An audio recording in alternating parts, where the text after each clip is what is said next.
Hi అందరికి ఎంతో టేస్టీగా ఉండే కోవా బిల్లల్ని ఇలా ప్రిపేర్ చేసుకుందామా? భలే టేస్టీగా ఉంటాయండి. స్టవ్ వెలిగించుకొని ఒక మందపాటి కడాయిలో 1 లీటర్ దాకా చిక్కటి పాలను వేసుకోండి.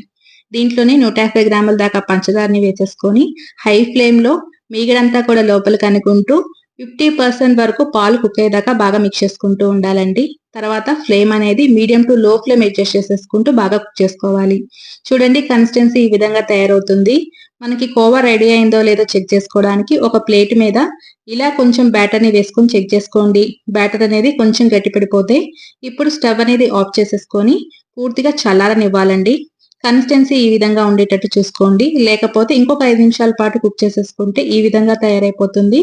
పూర్తిగా చల్లారిపోయాక చిన్న చిన్న బాల్స్ లా చేసేసుకొని మధ్యలో గుంట పెట్టేసేసుకుంటే ఎంతో టేస్టీగా ఉండి కోవా బిల్లలు రెడీ అయిపోయాయండి.